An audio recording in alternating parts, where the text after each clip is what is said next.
CountryWide CONNECT, connecting farmers and growers to what they need to know to grow. Your daily innovative rural show with Andy Thompson and Sarah Perriam-Lampp. Well, right now, as you can see right beside me, Katie Milne, well known to most people in New Zealand in the ag sector as former Federated Farmers president, first woman to take on that role. You and I talked at length about that, broke the glass ceiling. Yes, that's right. That was the term. But now you've taken on a new role. What is it? Well, yeah, I've just recently been announced as the national candidate for West Coast Tasman. And yeah, that was just announced on Saturday. So yeah, it'll be a big change and a big challenge to hopefully gain that seat.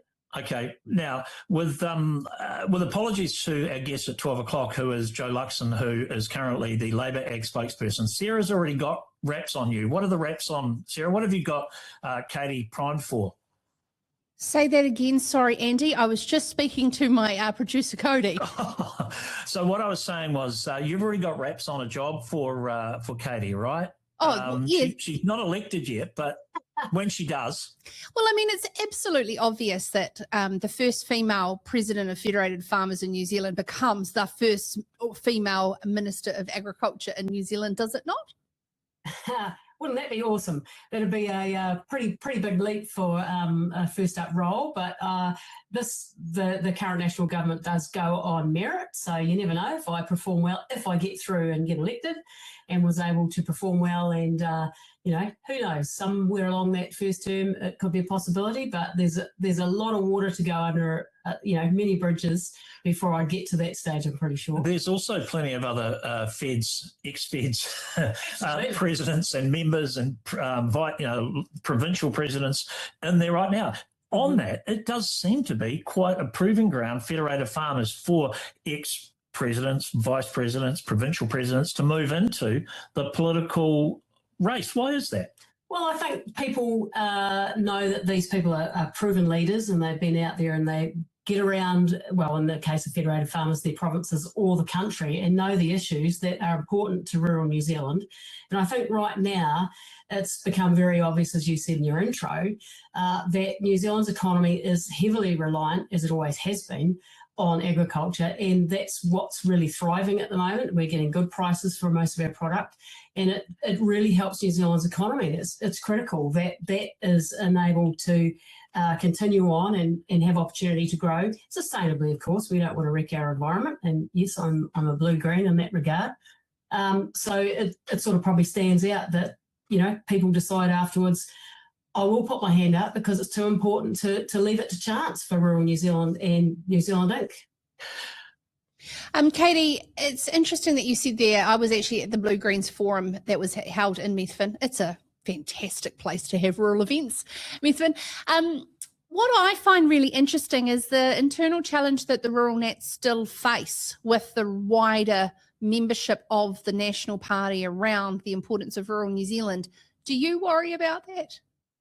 Well, it's an interesting one because, of course, they have to represent everybody, right? So whether you're in the education field or, you know, some other sector, it's urban people, they're small businesses. We've got a lot of commonality because we're running small and medium-sized enterprises or businesses ourselves as farmers. So there is a lot of crossover, the compliance costs and things like that, regulation that's impeding you, all the things that are across the board.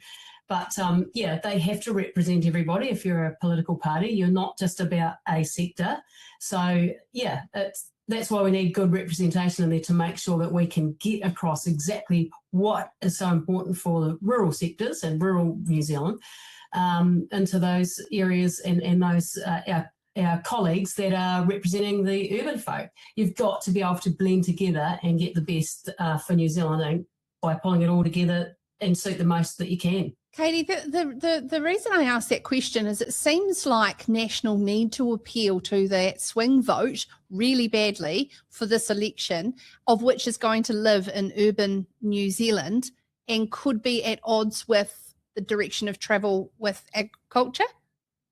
Yeah, well, of course, they're feeling it really hard now. I mean, we're all feeling it with the fuel crisis and different, you know, the economy having Well, we had seen the green shoots coming through, but then this has thrown a big spanner in the works. But on the back of COVID and the fiscal deficits that have been run, it's tight. It's hard out there for everybody. So yes, they have to really get that balance. And I mean, farmers are doing well, which is helping, but it takes a while to get right through. And that's really about trying to reduce debt and so on. That's what the farming dollars that come in, and they're new dollars to New Zealand. They're not printed, and they're not borrowed, which is the key. They're genuine help to the whole economy.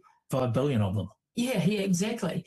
So, it takes a while for that to get everything back under control. And Nicola Willis is doing a really hard job there, and it's a hard job, a good job of a hard thing to pull the purse strings tight, and that's not without pain, and that's the hard bit, but it's looking further forward to what the outcome will be in the future, so that we do have a prosperous, get us back on the right track and be a prosperous New Zealand again, where there's more opportunity for people, and young people want to come back home from overseas because there's job opportunities and the place is thriving again.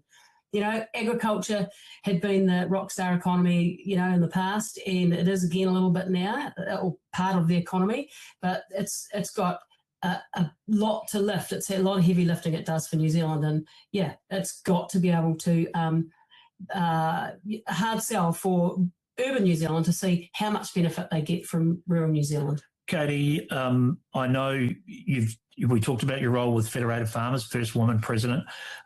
You've had a bit of a break out of that. You've done a few, you've been on a couple of other boards you're working on as well, Predator Free New Zealand. Yep. But why now? Why now put your head back up above the parapet to come back into a political role, which is very difficult? An electric MP is a very, very difficult role. A lot of work. Why are you doing this now? Yeah, well, and it is a lot of work. And this particular electorate is bigger than Belgium.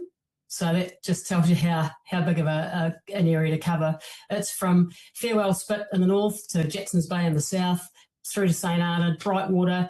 So it's got, actually more of our voters are in Tasman. Well, I was going to ask you that because you're well known here on the West Coast. You're well known nationally, but there's a lot of votes in Motueka and Brightwater, urban votes. How are you going to capture them? Yeah, well, I've got to get up there and do a lot of work, Andy, to be fair, and to get to know that region more fully. West Coasters, they retire to Rangiora or Motueka usually, Ruby Bay, if they don't stay on the coast. So I do have a few connections up there, but it is an area I've got to spend a lot of time. But at the same time as that, as I said before, there's a lot of small businesses there. There's a lot of forestry, there's a lot of horticulture, there's still farming as well. So there's pieces that I do know a bit about, but yes, it's an area I'll have to have a good focus on. And there's a good team around me though that will help with that as well. And you've got some strong opposition. Jamie Klein, well known, standing for New Zealand First. He's going to really give you a run for your money. Absolutely, yeah. He's been a stalwart for Buller, absolutely, and so a bit more in that northern end. And been, all involved with the mayors and chairs and all what goes on the ground on the West Coast. So he's got a bit of a head start on me there for sure.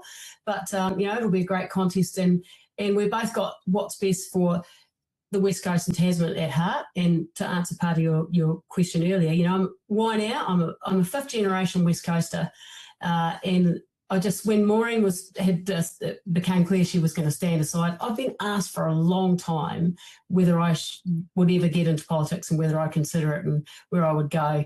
And I just suddenly thought, I didn't suddenly think, I thought about it. I gave it 2 months hard thought when I was approached again, been approached multiple times, and thought, you know what, if I'm going to do it, it's now or never. And I thought, why not? It's the state of everything, the things we're being faced with on the West Coast. I thought I would be a good advocate to help try and push to get it and Tasman into a better place. There's a lot going on in New Zealand. I just thought, people should put their hand up and do this if they've got any sort of... Well, it is election year. Yeah. I'm very pleased you did. Yes. So I didn't have to.